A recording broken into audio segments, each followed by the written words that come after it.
Okay, so continuing on, we're actually going to start to make the site now. And the site itself, it's basically anything, if you go to the Master and Site tab, anything site-wise is related to here. So basically from here over on the ribbon is all the tools that you're going to need to create site. And you can see, it's probably the easiest to do site, in the site plan, just because the view settings for the view range. If you go down on the properties, you can see view range, and this is where the cut plane is. So you can see it's high up, so when you look down, you see everything. So and actually the first thing I want to do is this imported, the imported DWG file that I did. I'm actually going to turn all the layers off except for the contours. So it's a little bit easier for me to create it, so I don't have to see everything else, and potentially click on the wrong, click on something that I shouldn't have. And this is, like I mentioned, this is the nice thing about Revit, where you still get the layers, so you can turn everything off from something that you imported into CAD. And so what these are, this is the as I mentioned in the previous video, this is a 5-foot contour, this is 10 feet, and this is 15, and that's from sea level. So obviously sea level is at 0 feet, so that's 5 feet above sea level, and so on. I like to, when I first do a site, I like to work like that, so I kind of don't get confused. And then once the site's in, we can adjust the levels, and then actually even the coordinates in Revit themselves, which I'll show. So like if you want first floor to be at 0 feet, even though it's like maybe ends up being like 5 feet above, you can do that, and I'll show that later on. So when you actually want to start to create a 3D, kind of like topo surface, that will have all the kind of like grass or pavement surface, it's obviously the Toposurface tool. And like I said in tutorial A, if you ever hover over a tool, kind of either like a video or a picture will show up on what it does, so you can see this Toposurface. And when you click on Toposurface, you'll see you can put an elevation, so whatever height you want the topo, that kind of point to be, and it ends up being points that you click. So my first contour is 5 feet, so I'm going to set that at 5 feet elevation, and now I'm just basically going to put points along this contour. And it's kind of like a preference on what you want to do when you actually put some stuff. I usually kind of just place the points kind of like on the endpoints of the lines that were created using AutoCAD. If you want to put more, you can. It's kind of like depending on how many times you want to click, I guess. But that should be enough to do it. So the next contour is at 10 feet. So I'm going to put the elevation at 10. And as I start to click this, you're going to see, as it was kind of starting to do there because it was a weird shape, Revit's actually going to it's going to start to create the topo surface. But since this is a 5 feet and 10 feet, it's going to add 1 foot contours in here as well, automatically, so you can start to see how those contours created. And then let me actually keep clicking. So you can see I can start to kind of just click around, and all the contours will be created.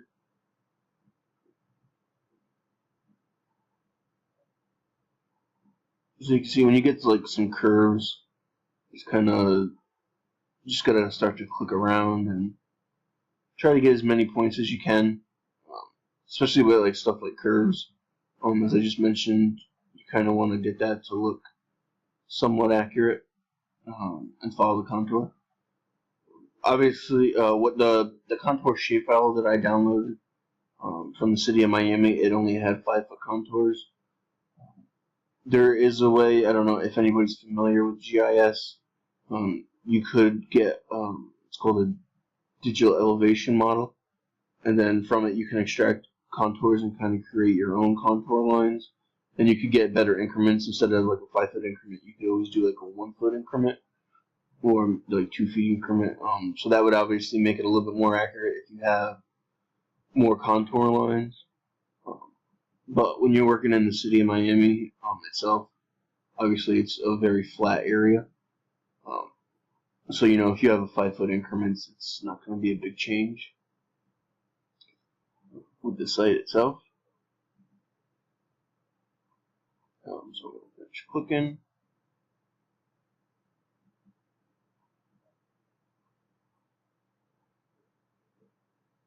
Click that last one.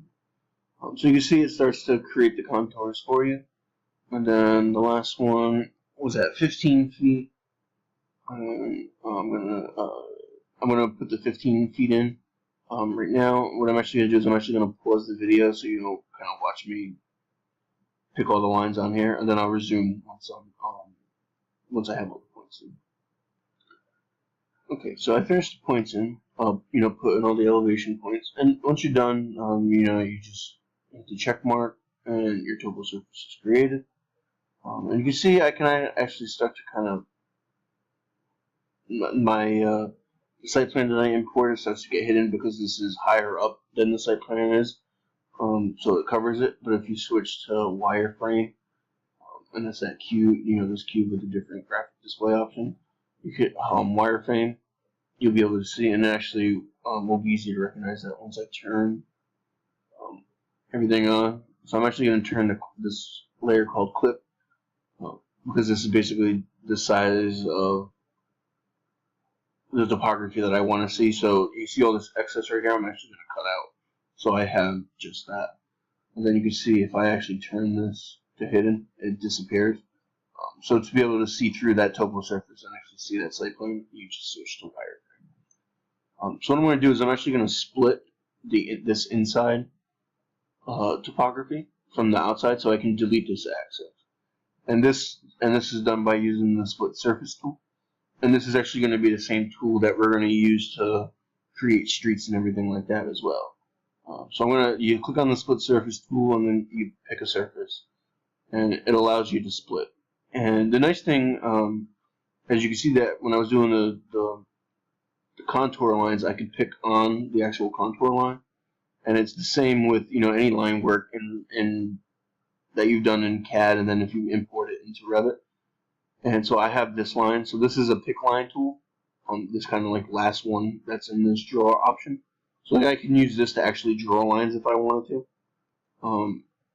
But since I've already taken the time in AutoCAD, well, actually I did it in GIS and then it just imports into AutoCAD. But since the lines are already there, I can use this pick line tool just to pick the lines. And I can pick each line, or if you hit tab, it actually highlights everything. And then I can. It highlights that. And so now when I hit the check mark, it'll split. The one thing I want to let you know with the split surface tool is it has to split the surface into two separate entities, and just two. So you can see here, this inside is going to be one, and the outside is going to be one. If I try to do like another box here, so I could have 3 surfaces, it's going to say error. It has to be exactly into 2 pieces. So that's kind of just something that I want to let you guys be aware of. So now, as I mentioned, I split that. I have this outer one, and I have this inner one.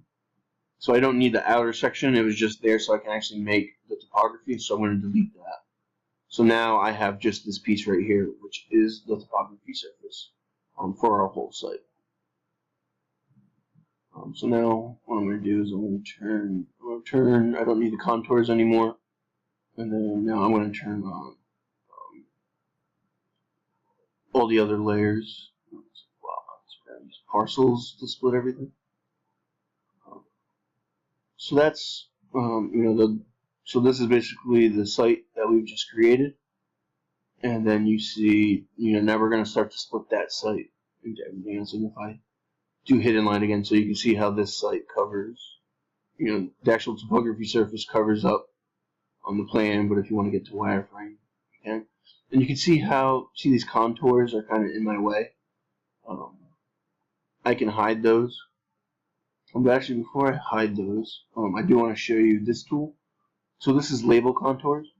So you can see right now, you may not know, after we split that, you kind of probably don't know what these contours are. So if I just do this label contours and draw a line, it's going to label. It's going to label each contour. You have to zoom in to find it, but you can see it starts to label these contours now. So that's something that's a nice tool, so you can always kind of see what the contours are. Let me see if I can actually. If I change the scale, since this is a slate plan, I'm going to increase the scale. So now you can actually see the numbers get better with the increased scale size. So now you can actually see the contours a little better. But for the purpose of finishing the site, obviously you can see how the contours kind of get in the way of seeing clearly the site behind it. So what I'm going to do is I'm going to go down to topography. And I'm going to leave topography on, but I'm going to turn off the contour lines. So that way I have a clear picture. So topography is still on. So if I go back to hidden line, topography is still there, but the contours I've hidden so I can clearly see the rest. So the next step is we're going to actually start to split the different kind of blocks, and the blocks with the sidewalks, and then the easement lines, and then the kind of parcel lines and everything like that. And actually, so kind of these blue blocks here are the building boundaries for the any buildings that are on. So I'm going to turn those off, and then the hatch patterns for the site itself, like these reds, I don't want to see those as well, so I'm going to turn those off as well, so it's easier to see. So building, auxiliary site, which is kind of like that rose kind of pinkish color, and then site, main site. Then also, you know how I showed you, in the first video, I showed you how you can move these. You can also hide these, so it's easier. So like you can see when I increase scale, they get really big and they kind of get in the way. So I can click on those, and I can hit right click on your mouse and then do hide elements. So that hides them. And then if you ever want to see them again, you can click on this little reveal. Like I said, it reveals what's hidden, and then you can re-highlight those, and then you can right-click and do unhide elements, and it'll re-show them. And that's kind of for anything. So anything you ever put in Revit, you can click on it and hide it. I'm actually going to turn off the train tracks now as well. I don't want to see the train tracks. So basically what we're going to do is we're going to start to split. You can see the contour dimensions stayed on. They're kind of like their own separate category here. So if we go to topography, I don't know which one. I'll just leave them on. Sometimes it can be kind of cumbersome to search for what something actually is to turn it off. So I'm actually going to end this video here, and then in the next one we're going to start to split each block, which will thus create the streets in each parcel.